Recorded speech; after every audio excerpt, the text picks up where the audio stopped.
gue yang presentasi ya. Assalamualaikum warahmatullahi wabarakatuh. Waalaikumsalam warahmatullahi wabarakatuh. Waalaikumsalam warahmatullahi wabarakatuh. Waalaikumsalam warahmatullahi wabarakatuh. We from group 9 or group 8? Pindah grup berapa pindah? Kita. Pindah? Mana Ervinda? Grup 9. Nah, kita dari grup 9 akan mempresentasikan materi. Coba di slide selanjutnya. Dila. Historical dan comparative linguistik, atau kalau di e-learningnya itu social linguistik. Di slide selanjutnya aja lagi. Nah, jadi kalau kalian bisa lihat sendiri di sini ada apa pengertiannya dan semua apa ya unsur-unsurnya. Jadi let me explain by myself. Jadi poin pertama itu kenapa language itu bisa berubah? Why the language is changing? Yeah, language is always changing. We have seen the language change across space and across social group. Language also varies across time. Jadi language itu sering berubah, selalu berubah malah. Nah, berubahnya itu dari generasi ke generasi. Itu bisa berubahnya juga bisa dari pronounce evolve, terus new word, habis itu kayak meminjam kata, borrow the word. Habis itu apa lagi ya? Udah itu aja sih menurut saya. Dan habis itu yang poin kedua itu, oh enggak, kita masih di language change dulu, saya lupa. Nah, jadi how and why language is change. Jadi kenapa bisa berubah gitu. Jadi kenapa bahasa itu bisa berubah? Pertama itu karena ya generasi ke generasi. Habis itu language learning. Nah, language learning itu bahasa kalian bisa berubah dengan belajar language tersebut gitu loh. Nah, habis itu language contact. Nah, language contact itu seperti kayak kita sedang ngomong sama native gitu loh. Jadi kan udah kontak kan gitu ya. Jadi kayak kita dialog gitu sama dia. Nah, bahasa yang dia pakai itu biasanya kalau yang bakal saya contohin itu, saya pernah ngobrol sama native, dan native itu nggak pernah ngomong you all. Jadi native itu nggak pernah ngomong you all, jadi dia orang ngomongnya y'all. Y petik ALL. Nah, itu yang sering saya pakai di kehidupan sehari-hari. Nah, itu adalah language changes dari language contact. Nah, habis itu yang yang keduanya itu kalian bisa lihat sendiri di e-learning. Ini saya ngejelasin via e-learning aja. Soalnya kan bukannya nggak ngehargain yang buat ini ya. Cuman karena memang sama isinya, dan saya juga nggak mau kayak ngejelasin apa yang udah ada di PPT. Jadi saya mau ngejelasin versi saya sendiri gitu, biar kalian tuh punya gambaran yang lain juga. Nah, habis itu linguistic reconstruction. Nah, reconstruction ini apa? Ini kan sejarahnya ya. Sejarahnya itu ada di US itu. Jadi kita nggak ngebahas sejarahnya, kita akan ngebahas linguistiknya itu sendiri. Jadi apa sih linguistic reconstruction itu? Itu adalah is the practice of establishing the feature of the unstaged and short language of the one more given language. Pasti kalian nggak tahu itu apa yang disebutin karena pronunciation saya jelek banget. Nah, itu artinya jadi ada language yang benar-benar kayak dia belum diuji sama sekali secara ilmiahnya,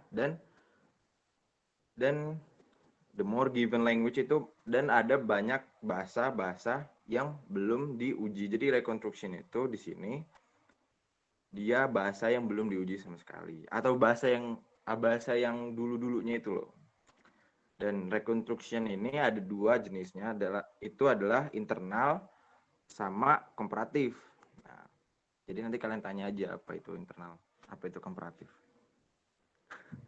Dan yang sub yang keempat, sub yang tiga ya kayaknya, yang komparatif method itu adalah teknik.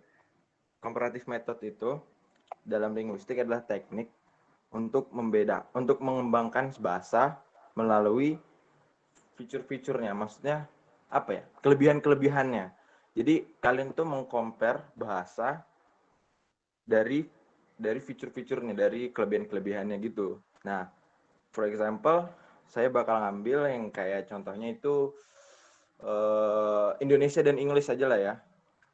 Di Indonesia itu nggak ada yang benar-benar menjurus kayak dia perempuan, dia laki-laki gitu. Pasti kalian kalau ngobrol, ya lo kayak dia itu loh, kayak contoh ya kayak gitu kan. Nah, dianya itu pasti kalian tuh udah tahu dianya siapa, karena sebelumnya kalian tuh udah pernah kontak atau si yang ngomong ini udah pernah mention dia ini cewek atau perempuan, makanya itu nggak spesifik gitu loh. Nah, tapi kalau di English itu ada yang namanya her, him, dan her dan him ya. Nah, itu kan tanpa disebutin awal-awalnya juga, orang stranger itu yang kalian cerita itu dia udah ngerti kalau her itu ya pasti perempuan dan his itu pasti laki-laki. Nah, gitu comparative method itu. Jadi kayak membandingkan fitur-fiturnya. Nah, habis itu apa lagi tadi? Dialect and accent. Nah, ini yang benar-benar kayak menarik banget sih untuk dibahas. Nah, dialect and accent ini, jadi tak bacain bahasa Inggrisnya. Dialect and accent is most uses accent and dialect are used interchangeably. Accent seems to be used far more than dialect, as dialect sounds slightly more scientific. Both words are used pretty liberal in our series. Accent is as well as a number of other publications, but they are not the same. The definition of accent and dialect is used most often by people who work with language is that accent are just one part of dialect. An accent refers to how people pronounce word, and a dialect is all encompassing. Jadi dialek dan aksen itu sebenarnya nggak sama, cuman it's kind of same. You know what I mean? It kind of same. Jadi kayak jadi simple ya. Dialek itu mencakup semuanya, but aksen itu the way we talk. Jadi kayak ya kita, nah saya ngomong kayak gini itu udah aksen, itu udah ada aksen sendiri dan semua orang tuh punya aksen masing-masing. Ya, tapi kalian tahu sendiri banyak orang yang kalau bahasa Inggris banyak yang benar-benar pengen British accent karena itu benar-benar English banget. But no, in my opinion ya. Dan yang terakhir, nggak yang terakhir sih, maksudnya yang bakal selanjutnya itu language variation. Di e-learning itu language variation. Nah, apa sih language variation itu? Language variation is a characteristic of language. There is more than one way of saying the same things. Kayak for example, speaker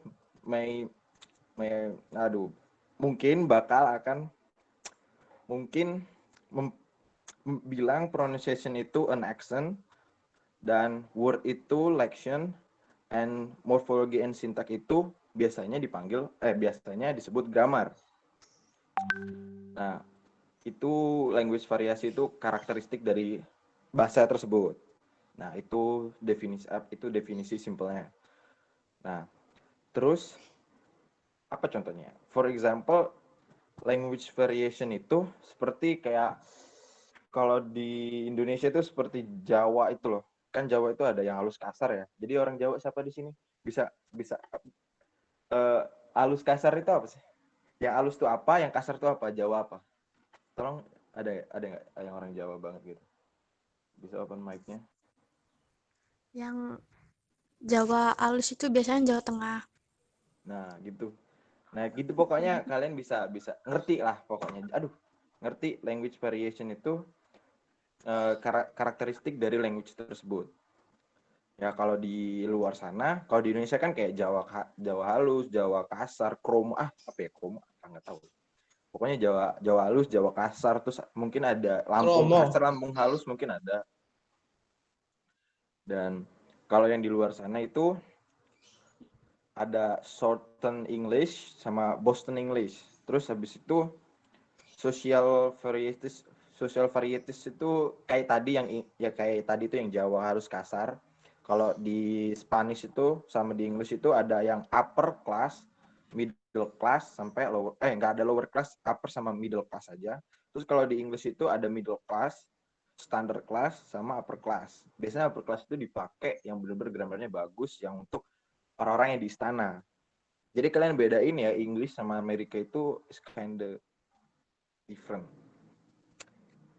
Nah, jadi itu aja yang bakal saya sampaikan, simple dan cepat. Jadi kalau misalnya, jadi itu aja dan habis itu next-nya bakal dibacakan oleh Ervinda. Nah, ini yang tadi sabar. Nah, language variation itu kan benar ada geografi. Nah, geografi ini yang tadi saya sebutin yaitu di Shorten English sama Boston English. Terus nah, economic class itu ya sosialnya gitu loh yang kayak Jawa halus, Jawa kasar, terus habis itu yang middle class, upper class. Gender age ini bisa dibilang kayak ada beberapa hal yang ya ini dua ini yang masuk di sosial juga gitu loh. Jadi mungkin di sosial kelas itu cewek itu apa dipanggilnya apa.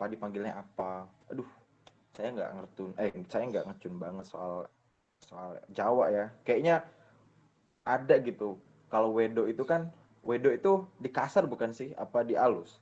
Jadi kayak ada gitu loh. Nah, ada perbedaannya di kelas-kelasnya. Nah, gitu. Dan X juga masuk di sosial sih kayaknya.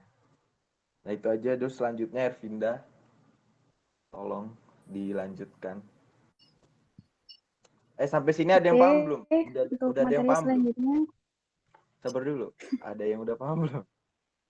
Udah paham semua belum? Sebelum kita lanjut nih. Lanjut aja. Oh, lanjut aja, oke. Berarti saya anggap udah paham semua. Lanjut, Vinda. oke, untuk materi selanjutnya akan disampaikan oleh saya sendiri. Oke, next.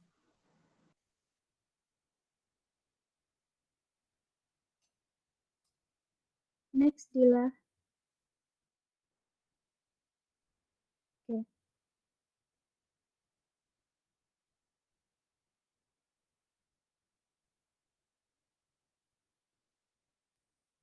Oke, di sini ada lingua franca.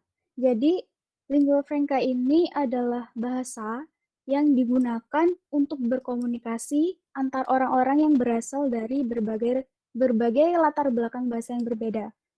Tujuannya agar masing-masing pihak yang berbeda bahasa itu sama-sama mengerti dengan apa yang disampaikan.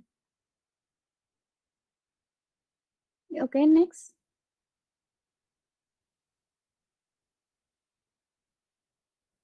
Oke, selanjutnya di sini kapan sih lingua franca itu digunakan?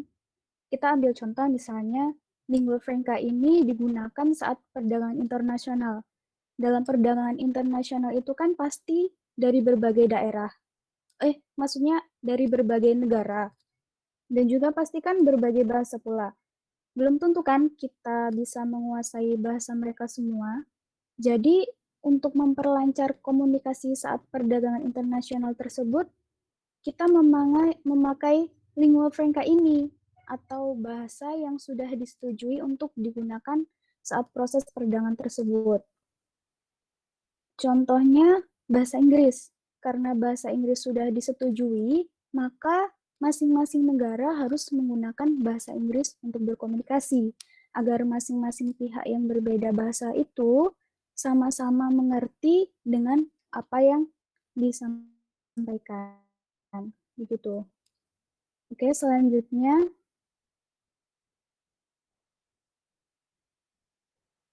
nah di sini ada Pidgin and Creole.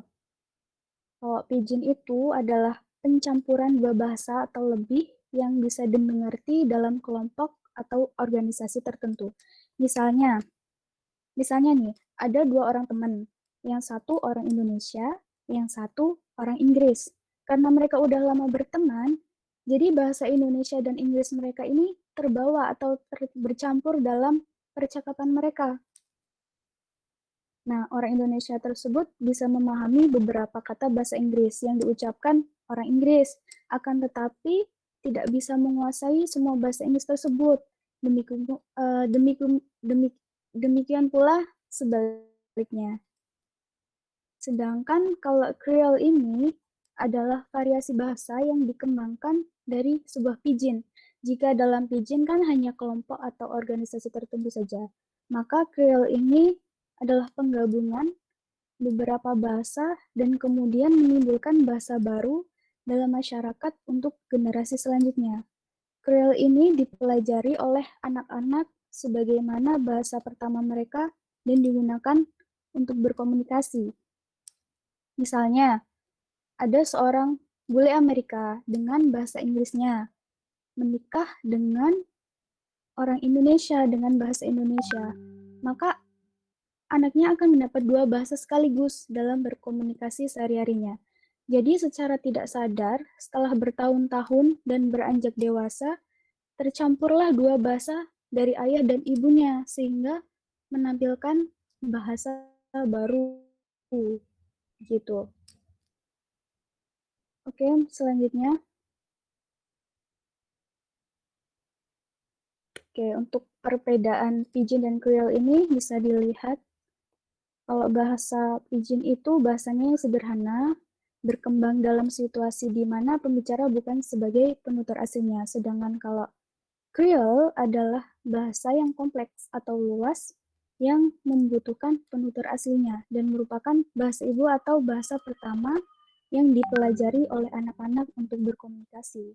Seperti yang sudah saya sampaikan dan contohkan sebelumnya. Oke, untuk selanjutnya,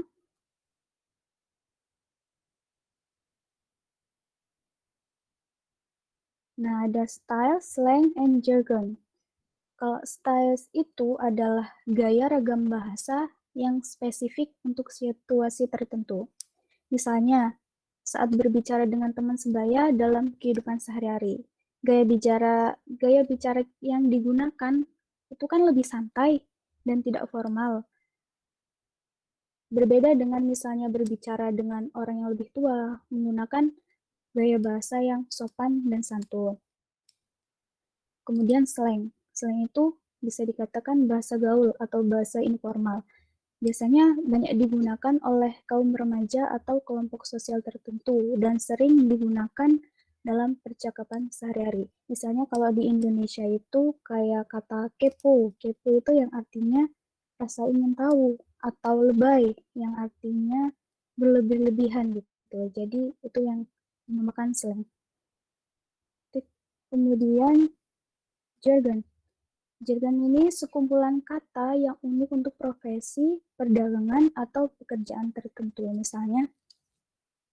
Misalnya dalam bidang komputer, kita mengenal yang namanya RAM atau ROM. Itu kan berarti penyimpanan.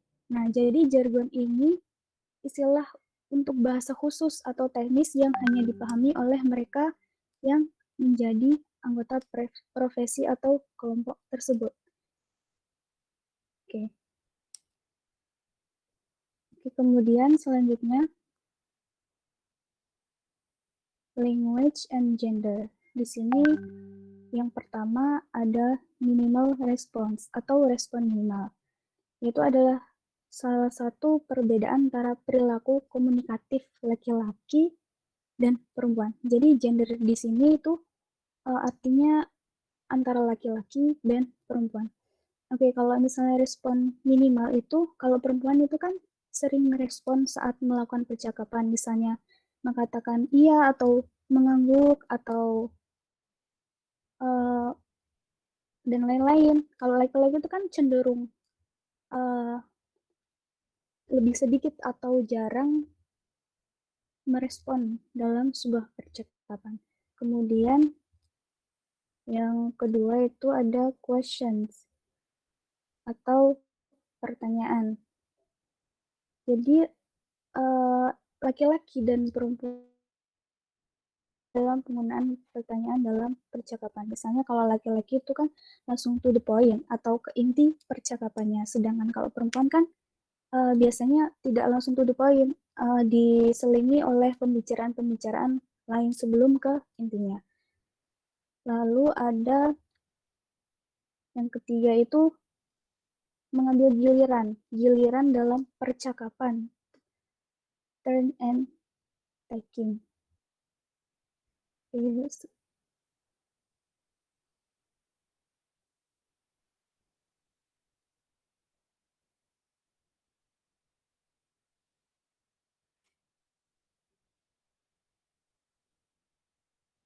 Jadi kalau untuk perempuan itu cenderung berkeinginan untuk bergiliran dalam percakapan dengan orang lain. Kalau laki-laki biasanya kalau sudah menyelesaikan suatu pembicaraan, sudah tidak ada lagi yang perlu dibahas biasanya. Lalu yang keempat itu mengubah topik pembicaraan. Kalau perempuan misalnya cenderung banyak mengobrol dan berbicara. Misalnya dalam sebuah percakapan itu membahas tentang makanan, lalu membahas lagi tentang fashion atau dan lain-lain. Kalau laki-laki itu cenderung sedikit atau jarang untuk mengobrol atau berbicara. Kemudian yang kelima, pengungkapan diri. Pengungkapan diri ini adalah proses awal memberitahu orang lain tentang diri kita. Kalau perempuan itu seperti cerita tentang pengalaman dia atau masalah dia. Kalau laki-laki itu cenderung tidak mengungkapkan dirinya.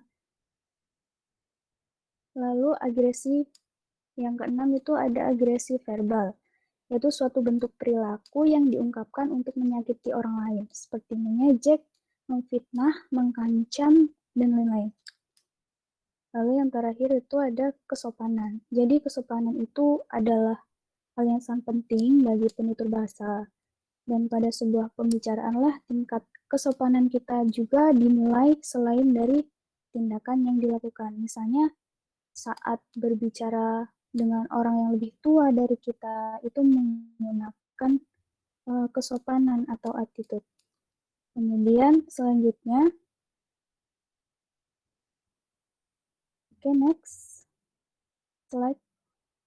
Selanjutnya ada multilingual communities atau komunitas multibahasa, yaitu istilah yang digunakan untuk menggambarkan keadaan individu, kelompok, atau masyarakat yang menggunakan lebih dari satu, dua, bahkan tiga atau lebih bahasa saat berinteraksi dengan orang lain. Jadi misalnya ada orang Jawa. Selain orang Jawa ini mampu berbahasa Indonesia, dia juga bisa berbahasa Inggris, bahkan ada beberapa yang bisa bahasa Jepang, Cina, dan sebagainya. Jadi karena mereka banyak bahasa, jadi mereka bisa menyesuaikan bahasa apa yang akan mereka gunakan tergantung dengan siapa, di mana, apa, dan mengapa dia berbicara. Mungkin itu saja yang dapat saya sampaikan. Lebihnya saya mohon maaf. Terima kasih. Kembali ke moderator. Oke, itu saja yang bisa kita sampaikan. Nah, jadi kalau ada yang ingin bertanya, kalian bisa bertanya on mic atau ketik aja di chat. Ayo, yang mau tanya, yuk. Tadi kan banyak kayak Saya yang ingin belum. bertanya. Nah, apa? Tanya aja, Sa. Pertanyaan saya tulis di chat aja ya. Iya.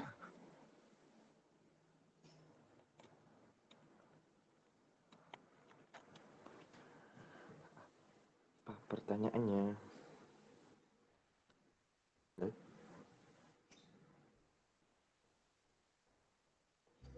Udah ada belum? Udah. Udah kan? Apa persamaannya ya?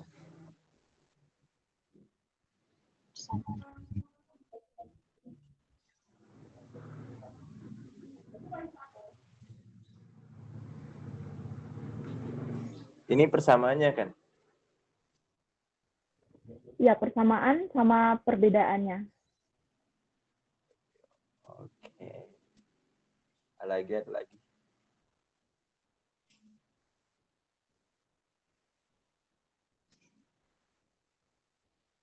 What is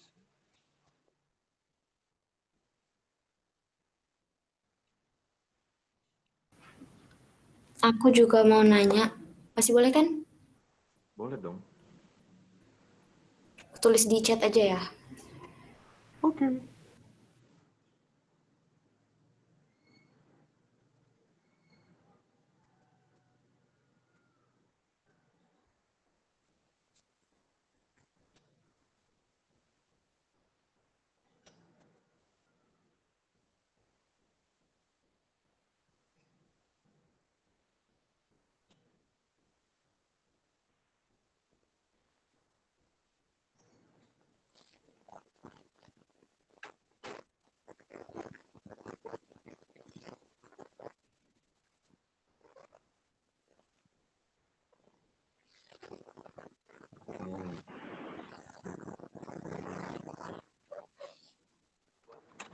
Oke.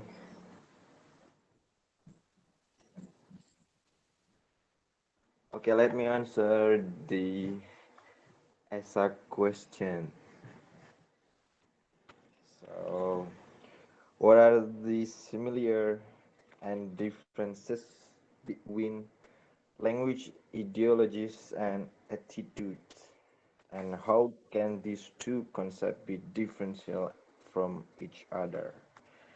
So, language ideology is the expression of belief, views, thinking, or perception about the world, including person, groups, nation, and ourselves.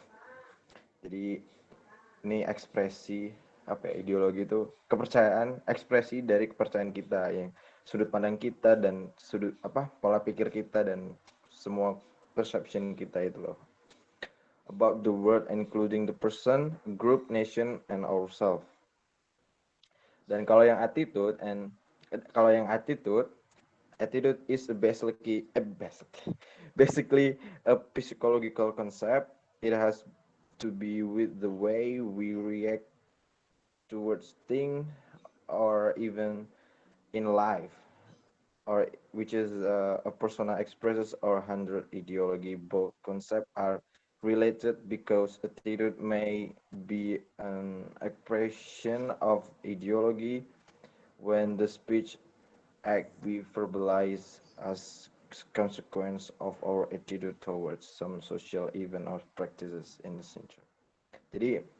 Jadi bahasa Indonesianya ideologi perbedaan ideologi sama attitude itu sebenarnya ada di personnya itu sendiri dan expressionnya. Jadi attitude itu menunjukkan siapa kita sebenarnya. Kalau ideologi itu apa yang kita ekspresikan.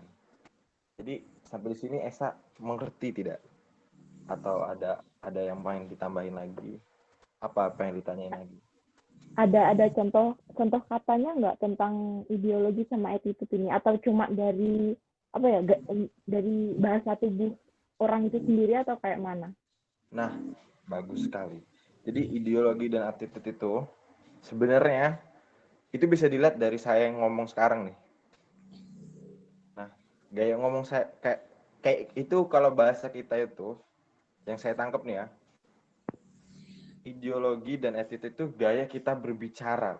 Jadi gaya kita berbicara itu menunjukkan siapa kita dan apa ya? Apa yang dipikirkan orang-orang itu kelihatan. Oh, kayak misalnya Esa bicaranya sopan banget nih. Terus orang itu ngelihatnya, oh, anak ini sopan. Tapi kita nggak tahu itu sopan atau enggak gitu kan. Jadi kan expression of belief, views, thinking, and perception yang ideologi. Kalau attitude itu psikologi, terus apa lagi ya tadi tuh? Oh, psikologi konsep doang kalau yang attitude itu. Nah, jadi itu seperti kayak gaya bahasa menunjukkan siapa orang. Kayak saya ngomong sekarang itu kan ngomongnya seperti luas dan kayak nggak ada dosen banget di sini. Sebenarnya ya emang nggak ada. Ya, ya gitu. Jadi sebuah expression of belief gitu. Expression gimana kita ngomongnya, kayak menunjukkan siapa kita, menunjukkan kita nih kayak gimana orangnya. Attitude-nya itu kelihatan gimana dari cara kita ngomong gitu loh. Sampai sini ngecut nggak? Sampai sini ngerti nggak? Paham nggak? Oke, udah cukup. Oke. Ada yang mau nambahin lagi? Ada yang punya pendapat sendiri atau gimana? Langsung aja, nggak usah takut.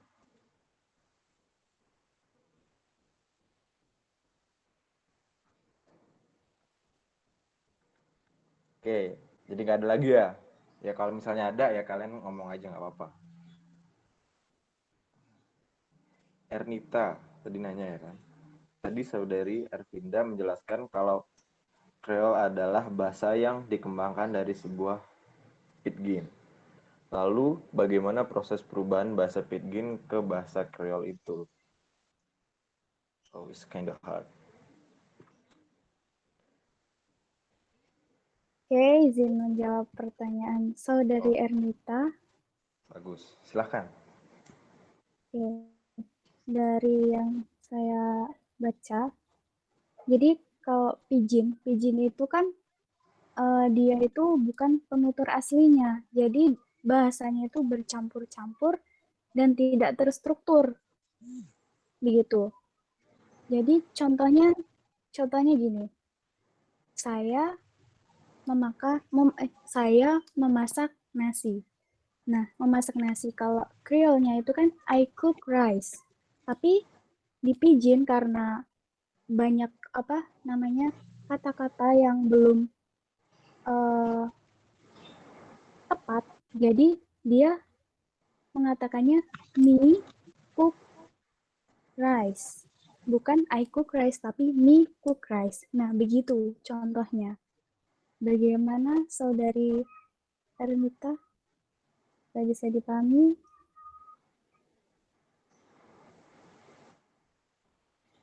Terima kasih saudari Ervinda. Oke, mungkin untuk teman-teman ada yang mau menambahkan, mungkin silakan. Ya, kalau ada yang mau nambahin silahkan, nggak apa-apa. Kalau mau nanya lagi, kayaknya kan ini dua kelompok ya yang maju ya? Iya nggak sih? Iya, 2 kelompok. Jadi ini 2 pertanyaan aja kayaknya cukup deh. Apa Nah, mau 2. lagi? 2 aja, 2. Oke. Jadi sekian presentasi dari kelompok 9 yang membahas materi kelompok 8. Jadi itu saja. Terima kasih sudah memperhatikan. Thank you for your attention and thank you and wassalamualaikum warahmatullahi wabarakatuh. Waalaikumsalam. Warahmatullahi wabarakatuh. Warahmatullahi wabarakatuh. Waalaikumsalam warahmatullahi wabarakatuh. Jadi next tuh siapa? Guys, really, we will continue. We don't take break. Lanjut aja. Continue, baik. Why don't we take break? No, we didn't.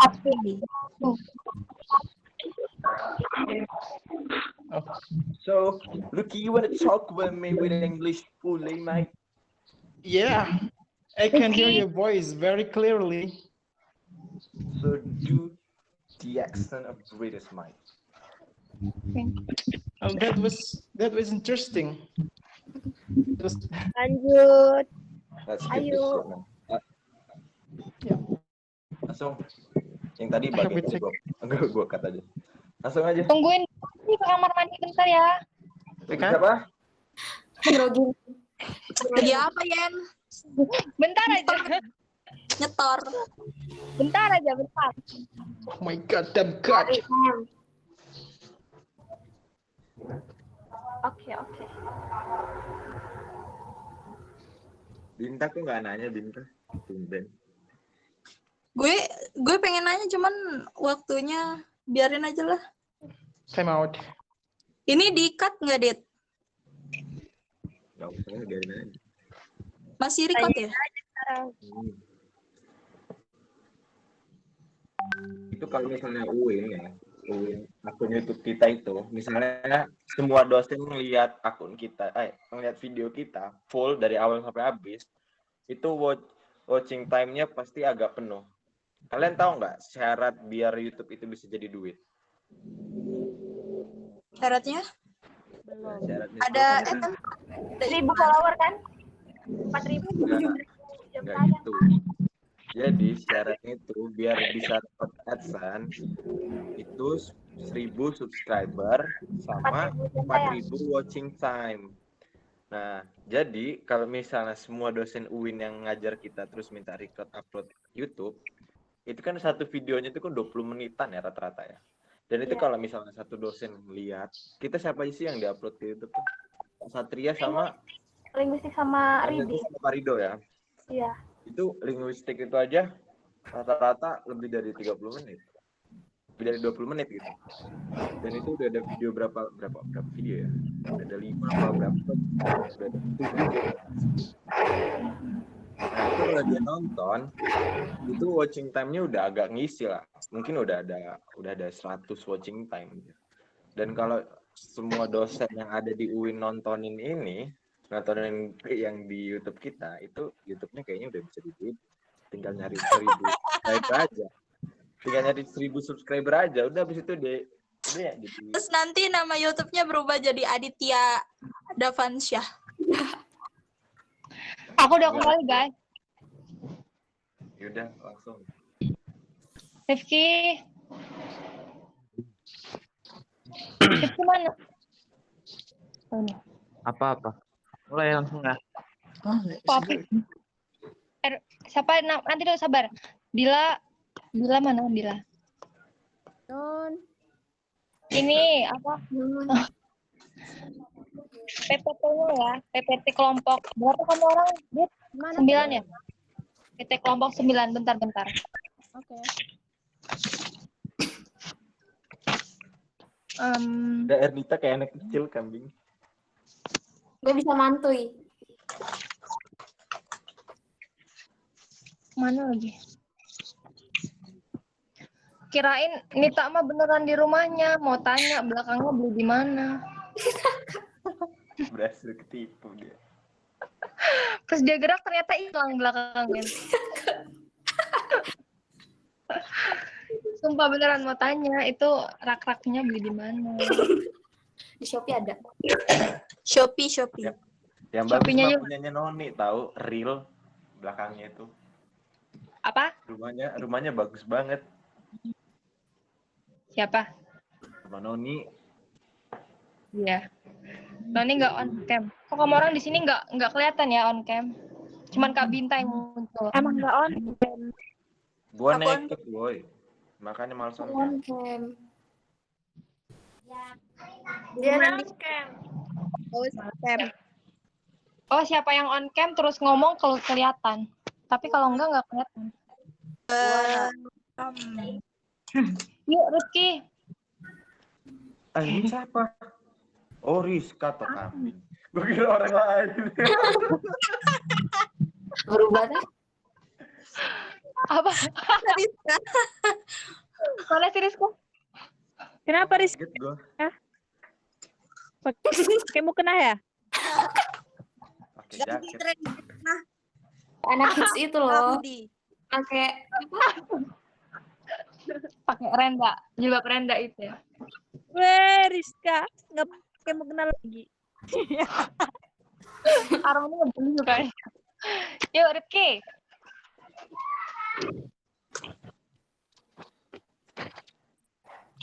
I just imagine if I in front of.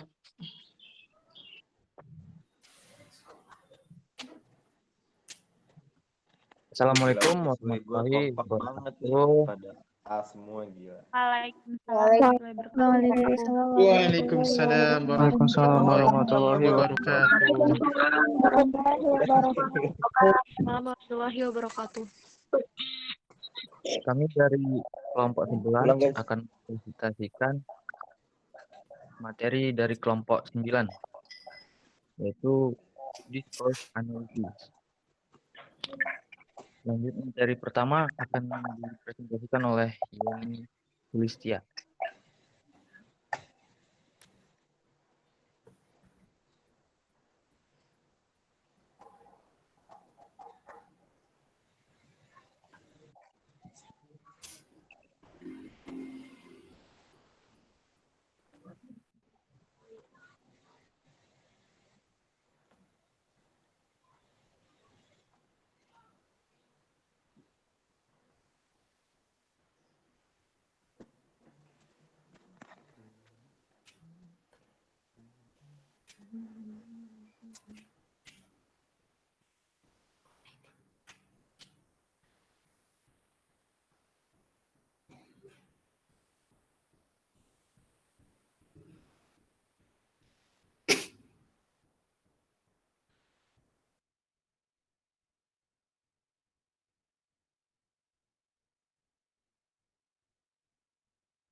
Assalamualaikum warahmatullahi wabarakatuh.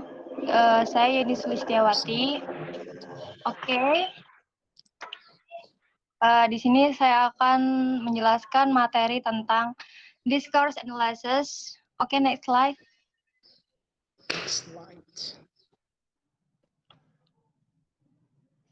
Nah, di sini ada 7 poin di discourse analysis itu. Yang pertama, discourse versus text, context, cohesion, and coherence. Terus ada turn taking yang kebetulan tadi udah dijelasin juga ya sama kelompok sebelumnya, jadi kayaknya cuma ngulang aja deh kali ini. Terus ada psychology evidence, terus acquiring language, and then speech production. Nah, sebelum kita jalan ke discourse versus text, di sini saya akan menjelaskan tentang apa itu discourse analysis. Oke, next slide. Nah, discourse analysis itu adalah analisis wacana, di mana dia itu suatu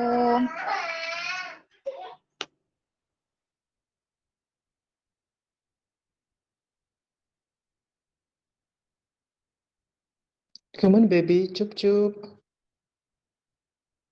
Shut up, Lucky.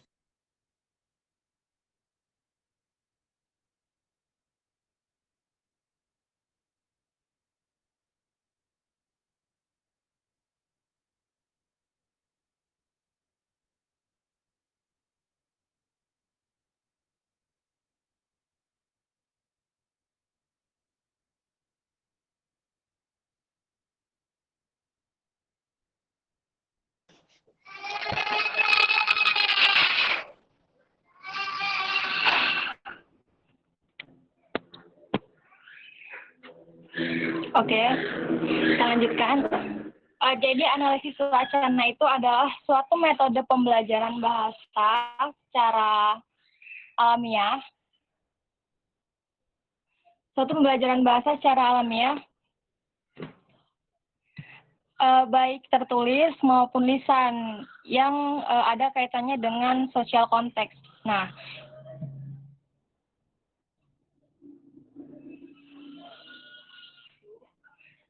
analisis wacana ini bertujuan untuk mengetahui bagaimana bahasa itu digunakan dalam kehidupan yang nyata atau in real life situations.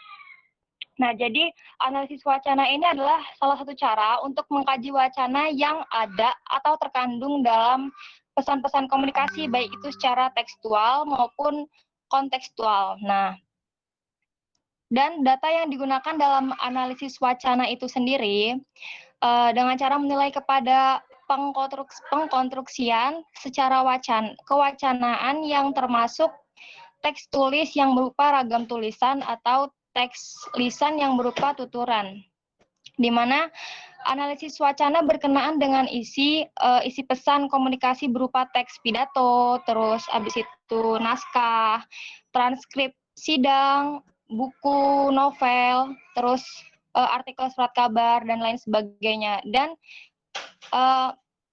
analisis wacana yang berbentuk lisan. Nah, ini contohnya seperti saya presentasi. Nah, ini sudah termasuk analisis wacana secara lisan, di mana pentutur akan berusaha sebagaimana mungkin supaya yang dituturkan itu memahami apa yang dituturkan. Nah, seperti itu. Oke, next slide. Discourse versus text. Wacana versus teks. Nah, discourse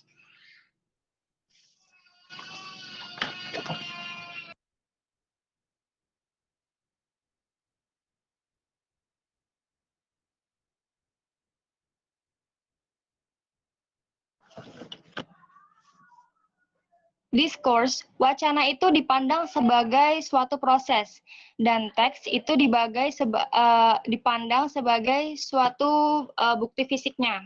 Dan discourse itu maknanya disampaikan melalui instruksi pembaca dengan teks. Dan kalau teks itu dia maknanya tidak ditemukan, meaning is not found in text. Discourse atau wacana itu kan sebagai bahasa yang digunakan untuk merujuk ragam bahasa yang dihasilkan secara lisan. Contohnya kayak dialog, nah dialog percakapan, terus monolog, terus wawancara, diskusi, penyampaian berita baik di TV ataupun di radio, karena audio juga termasuk wacana, dan sebagainya. Lalu sebaliknya, kalau teks itu, dia itu kebalikannya dari wacana, di mana dia itu adalah suatu bentuk produknya. Nah, kalau teks itu merupakan tulisan dari discourse itu sendiri, seperti tulisan beritanya, terus tajuk rencana, terus bukunya, dan masih banyak lagi ya, kayak dokumen, kayak gitu. Nah, jadi kesimpulannya adalah kalau teks itu perwujudan dari discourse, di mana di teks ini kan kita harus mencari kebenaran dan kefaktaan dari teks ini. Yang melalui discourse ini kita bisa mengungkapkan kebenaran fakta dari teks tersebut. Oke, next. Konteks. Nah, kayaknya ini udah familiar banget ya. Konteks ini kalau dalam bahasa Inggris sendiri memiliki banyak makna, kayak keadaan, suasana, hubungan kata-kata, hubungan, konteks, sama aluran ya. Nah, di sini konteks itu merupakan keadaan di mana peristiwa terjadi. Suatu keadaan di mana sebuah peristiwa terjadi. Nah, konteks itu adalah pengaturan kata atau peristiwa, di mana kan di dunia ini kan dipenuhi dengan orang-orang yang menghasilkan ucapan-ucapan, dan orang-orang yang menghasilkan ucapan-ucapan ini mereka pastinya memiliki pengetahuan, kepribadian, identitas sosial, budaya, terus kepercayaan, tujuan, dan keinginan untuk berinteraksi dengan satu dengan yang lainnya. Dan dalam berbagai situasi yang ditentukan secara sosial dan budaya. Nah, konteks ini sangat penting perannya, karena di dalam discourse ini konteks sangat penting perannya, karena konteks ini dapat mempengaruhi makna kata-kata dalam suatu discourse, baik lisan maupun tulisan. Nah, discourse sebenarnya perpaduan antara teks dan konteks. Dengan kata lain, suatu teks akan dapat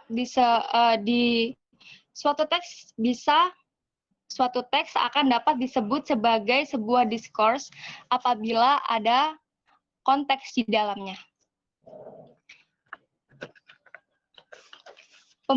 Penutur itu akan bisa memahami suatu teks apabila mereka memahami konteks yang menyertai di dalamnya.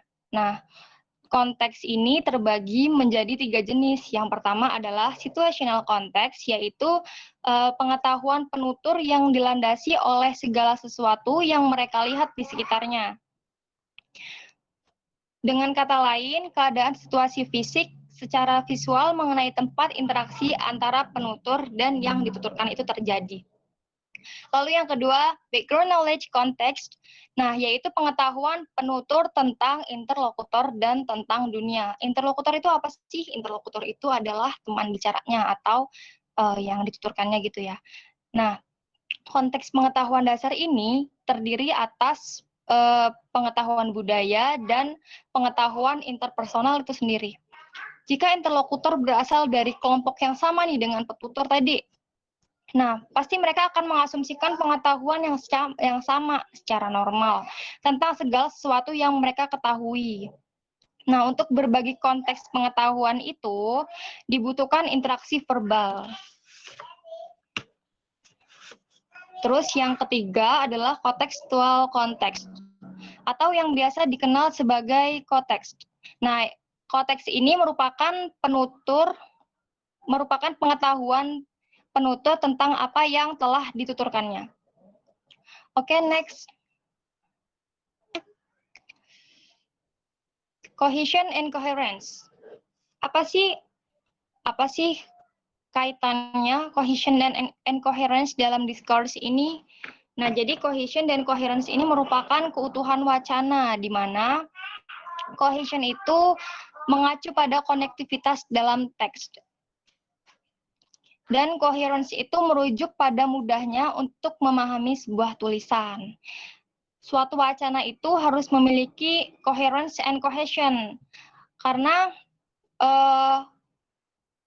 kohesi itu merupakan teks maupun konsep yang melingkupinya. Dan fungsi cohesion itu sebagai perekat antara kalimat satu dengan yang lainnya.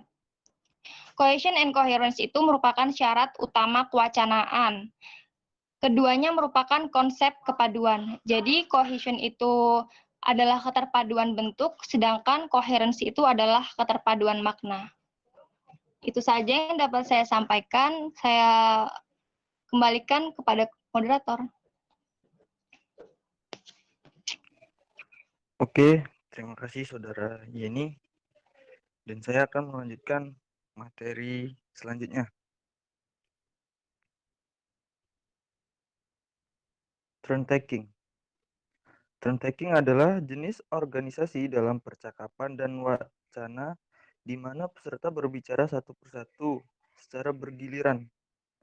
Dalam praktiknya, ini melibatkan proses untuk membangun kontribusi, menanggapi komentar sebelumnya, dan beralih ke pembicaraan yang berbeda menggunakan berbagai isyarat linguistik dan non-linguistik.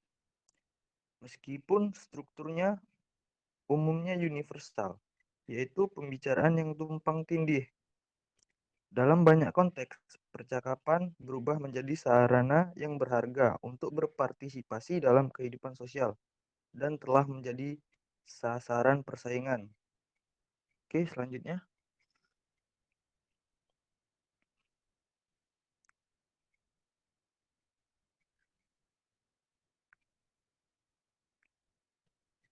Psikolinguistik evidence.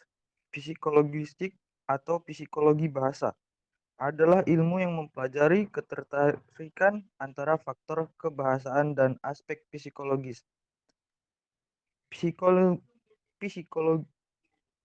Psikolinguistik berkaitan dengan kemampuan dan proses kognitif yang diperlukan untuk menghasilkan konstruksi gramatikal bahasa. Ini juga berkaitan dengan persepsi konstruksi ini oleh pendengar. Langkah awal ke dalam psikolinguistik berada di bidang filosofis dan pendidikan, terutama karena lokasinya di departemen selain ilmu terapan. Misalnya, data kohesif tentang bagaimana otak manusia berfungsi.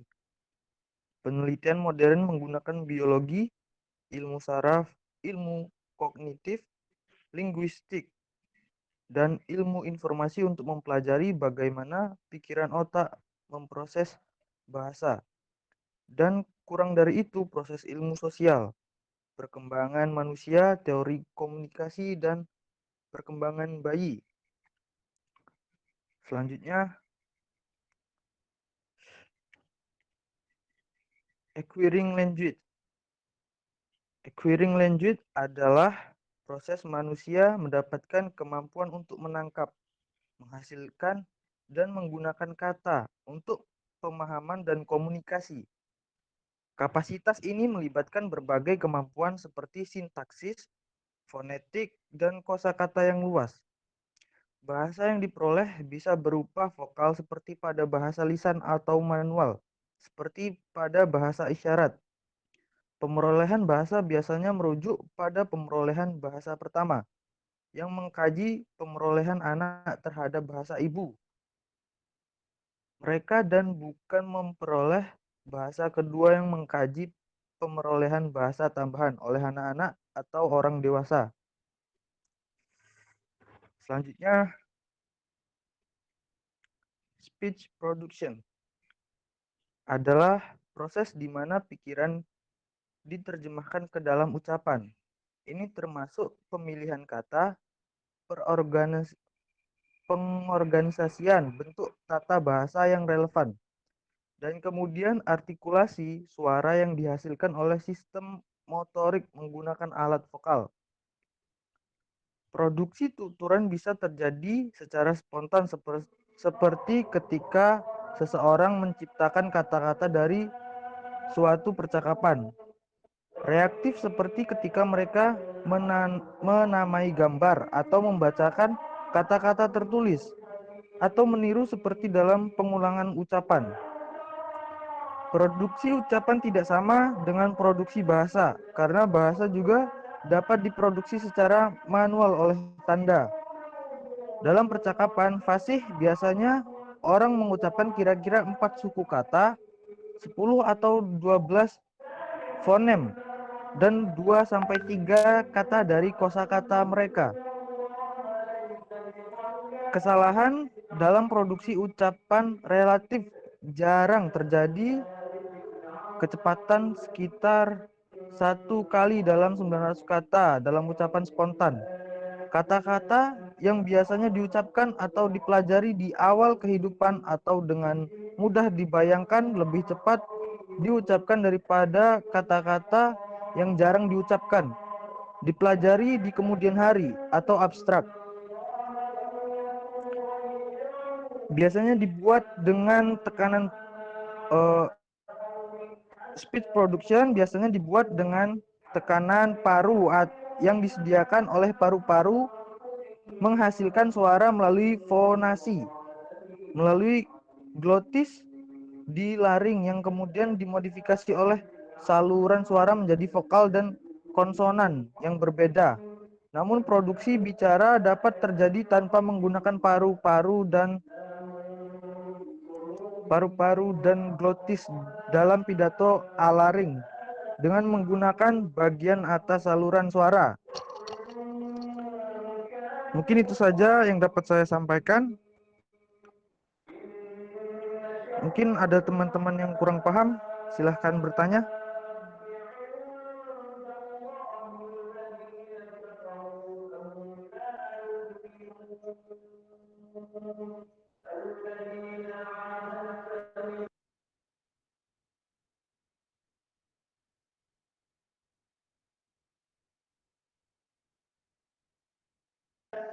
Silahkan teman-teman, ada yang ditanyakan?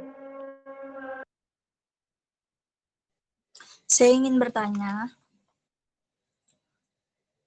Ya, silahkan untuk Saudari Binta. Nama saya Binta Kistia, NPM 19110404290.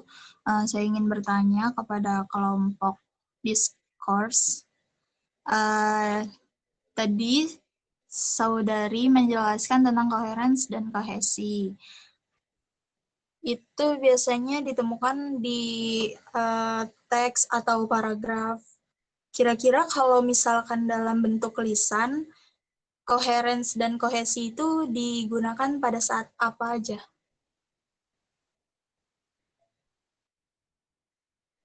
Maksud nggak pertanyaannya? Oke, terima kasih.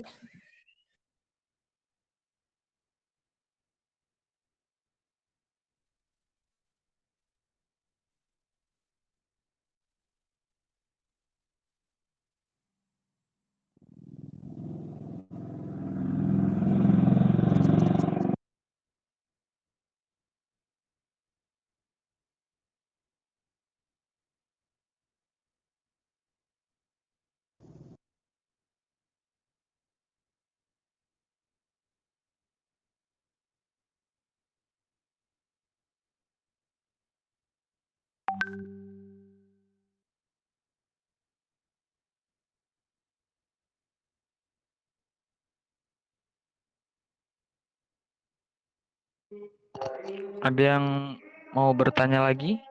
Dipersilahkan. Aku mau nanya dong. Oke, silahkan Saudari Arum. Tolong jelaskan maksud dari diskurs atau wacana adalah proses dan teks adalah bentuk fiksi. Maksud nggak? Boleh diulangi pertanyaannya? Tolong jelaskan maksud dari diskurs atau wacana adalah proses dan teks adalah bentuk fiksi. Fisik. Fisik, iring fisik. Aduh, maaf. Maksudnya fisik. Dalam bentuk fisik.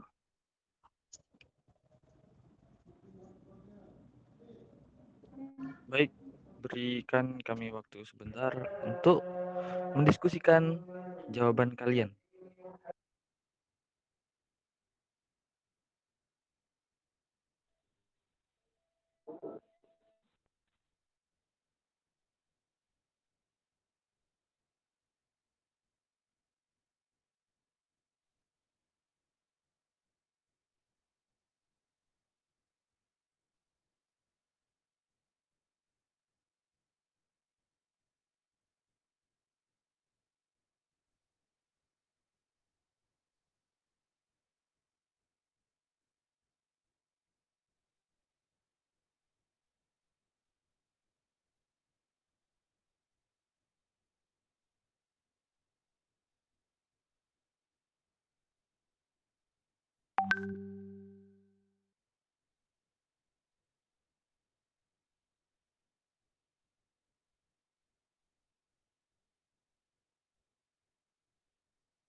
Baik teman-teman, saya akan menjawab pertanyaan dari saudari Arum.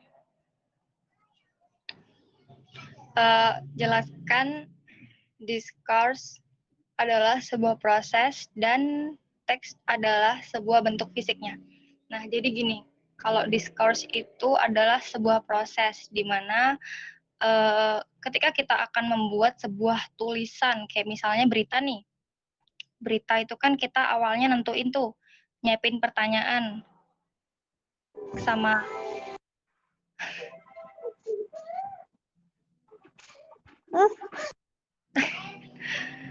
Nah, kita kan nyiapin pertanyaan dulu tuh, kayak 5W plus 1H-nya. Kenapa terjadinya, apa kejadiannya, kayak gitu. Nah, kan nggak mungkin ya kita misalnya kayak nulis beritanya dulu, terus abis itu kita baru ngecek kebenarannya apa enggak. Nah, jadi nantinya bakalan ada mungkin ada kesalahan. Nah, jadi itu. Terus misalnya kayak kita mau bikin makalah atau skripsi ini. Nah, pastinya kita kan ini dulu ya, discourse dulu. Maksudnya kita kayak nyiapin wacana apa aja sih yang bakal kita tulis dalam teks tersebut. Nah, kayak gitu. Karena di discourse ini kan kita kan terjun langsung sih ke lapangan, jadi kita dapat mengetahui kebenaran dan faktanya dari teks yang bakal kita tulis itu tadi. Nah, seperti itu. Bagaimana saudari Arum?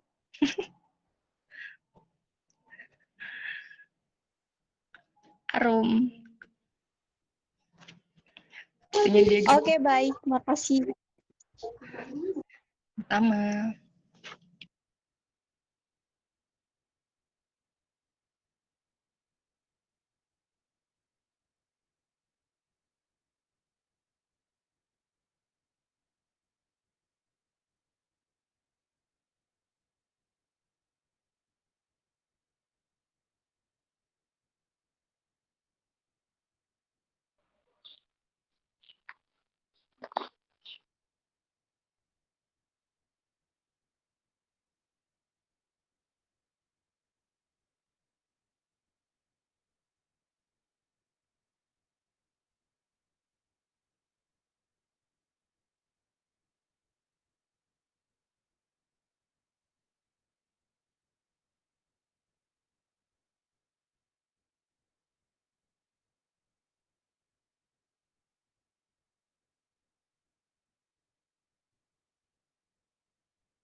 Oke, saya akan menjawab pertanyaan dari Binta. Contoh coherence dan kohesi dalam lisan. Contoh kalimat kohesi yang mengandung kohesi dalam lisan yaitu contohnya Pak Guru mengajar matematika dan bahasa Inggris. Pelajaran itu dikuasainya dengan baik. Dalam kalimat kedua, kata matematika dan bahasa Inggris di kalimat pertama digantikan oleh kata pelajaran itu. Dalam hal ini, dapat dikatakan bahwa kedua kalimat itu memiliki kohesi. Dan contoh koherensinya, contoh istri sedang mengetuk kamar mandi. Ada telepon nih dari Joko. Sang suami menjawab. Suami di dalam kamar mandi sedang mencuci baju. Dan suami menjawab, lagi tanggung nih, 15 menit lagi deh. Sang istri lalu menjawab, oke.